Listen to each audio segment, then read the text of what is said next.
Greetings and salutations, my dear audience. This is Joe St. Egg Benedictus coming at you with a video in which I'm wrapping up my 2024 year in goals and heading into 2025 goals. Before we do so, I want to give a shout out to my pal Mike and to all the visionaries and mystics out there. Thank you for joining me. One of the things I wanted to talk to you about was my new quiet time routine going into the new year. A few months ago, I was praying about my usual routine, which basically consisted of the 1928 Book of Common Prayer, as well as the SBL Study Bible. I have it all here. I'm at my prayer chair. The NRSV UE SBL Study Bible, and then the Robert Alter Hebrew Bible, which I'm on the third volume, which is the writings. And for several years now, I've been doing that routine of the Book of Common Prayer and those two Bibles, New Testament in the SBL Study Bible, and the Old Testament with the Robert Alter. Well, I gave up on the SBL Study Bible. I could not concentrate with the ghosting. One of the things that I did want to mention about the SBL Study Bible is that I heard and kind of saw, even though I'm not sure if it's true or something engineered, that they did revise the SBL Study Bible with better paper. At least that's what was advertised. Hey, folks, friends of the Society of Biblical Literature, if you all are listening, I would love a copy to replace mine. I'll do a review if you send it my way. There's your cheap solicitation. But the other thing about that is that because I just couldn't get into the SBL Study Bible, I still have been reading the NRSV Updated Edition, but more so from the Zondervan Thin Line Edition, which is a great copy, by the way. It's holding up really well. And it's the font is good. Everything's good about it. I really do like it, so that's what I've been using instead for my New Testament readings. One of the things that hit me, though, about 2 months ago is that I was studying in the book of Hebrews for a prep for my Sunday school lesson that I'm contracted to write once a year. And it just happened to be Hebrews this year. And in Hebrews, it talks about how routines and some rituals can become stale or stagnant. And for some reason, I've been having a really hard time praying this second half of the year. Been trying to do my Book of Common Prayer, trying to do my routine, but for some reason, things just weren't clicking. And one of the things about that I've learned is that when you do a routine, it can create good habits, or it could turn into a bad habit, or just something that's not life-giving. And we have to be willing to change. One of the things about my routines with the Book of Common Prayer specifically is that when I got into that particular routine about 3.5 years ago, it was extremely life-giving. I started the Book of Common Prayer because many friends in the YouTube universe were also doing that. And during that time when we were still in the throes of COVID or post-COVID kind of transition, I felt like when I prayed, I needed to belong to a larger community, so that in my own quiet time, I wasn't so isolated or in a place where I was just disconnected. And the Book of Common Prayer came at the right time.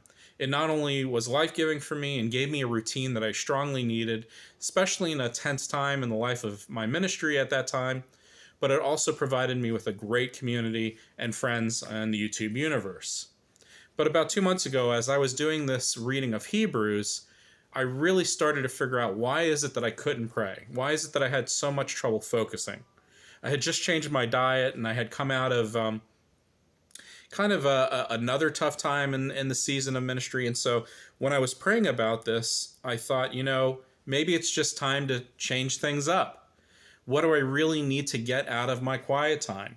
And what are some things that I can do in order to foster a deeper relationship with Christ? Well, what I did is I just put the Book of Common Prayer aside and went for something that I had started a while ago, which was the Imitation of Christ. Sorry, it's all backwards on the screen, which I did start a few years ago. And you can do a daily devotional out of this. The readings are short enough. And I started that in place of the Book of Common Prayer before my scripture readings to just get me into the Spirit. And it has been extremely valuable. I've been finding that my prayer life has been shored up. The Bible readings have been a little bit better. I've been a little more focused. And just that little shift in my routine really changed up what I needed in this season of life. One of the things I've been praying about is something new to reset for the new year in 2025. And I think at this point, just to give you a bit of an update, I've read Robert Alter's first two volumes, The Law and The Prophets, and I'm in the middle of the writings. But I think that I have gotten all that I can out of that particular body of work. I use Robert Alter for my sermon prep if I'm doing Old Testament, but I think as far as using it devotionally, I think it's come to the end of the rope, and I'm ready to put it aside and get back into an Old Testament routine with a more a different translation. Robert Alter is an amazing translation.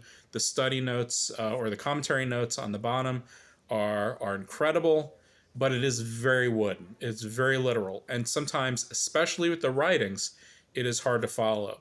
So it's good for scholarship and it's good for sermon prep. Not so good in the writings for the devotional use. What I'd like to do is also just kind of leave behind the NRSV updated edition. I love this copy of the Bible, but I'm not finding anything new. I think I have one more video coming out in December on its use of Magi versus Wise Men as a Christmas theme, so I already have that scheduled for late December on the SBL Study Bible related to the NRSV updated edition, but I'm ready to leave that behind as well. So I'm going to take my Imitation of Christ into the new year, assuming I still have devotions. I have other daily devotions I can use once I'm finished with this. And I am going to go back to the basics of going to what I call the Brick, which is the second edition of the Oxford Annotated Bible of the NRSV. The second edition is the one I think that came out after the RSV, Oxford Annotated Bible. We call it the Red Brick because it's this big hardcover red Bible that weighs 1,000 pounds. But it is the Bible that I used in college, the Bible that I used for my Master of Divinity.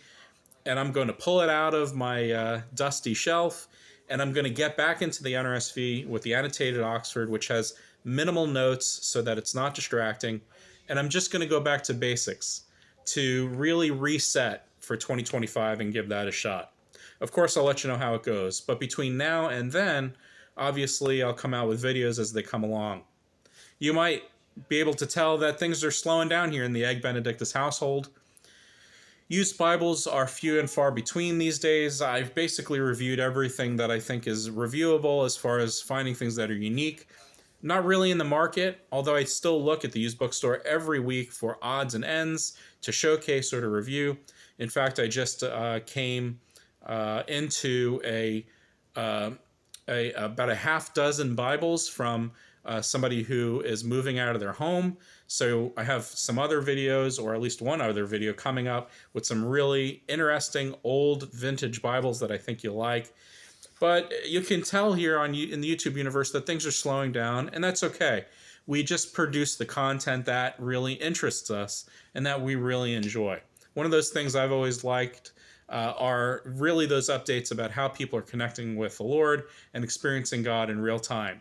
So here's my video saying, watching the horizon of 2025 coming up very quickly as we head into Thanksgiving and the Christmas season, and really looking forward to not only continuing some new rituals and routines for my morning devotion, but really resetting in 2025 and getting out the old NRSV Annotated Oxford Bible, which I can't wait to do. Let me know what you're going to do for the new year and any routines that you're doing. And remember, if your routine is not as life-giving, think about it, pray about it, figure out what needs to be tweaked. It can be a minor change, it could be a major change. The point is that in order to get out of your rut, sometimes you have to actually physically get out of the place that you're used to. Take a walk, rethink, and consider a different way of looking at your relationship with Christ, and allow the Spirit to have an open kind of space to move and to shape you in a time where otherwise you would be stagnant or even spiritually paralyzed. Have a wonderful day. So glad you can join me, and I'll see you again soon. Thank you so much.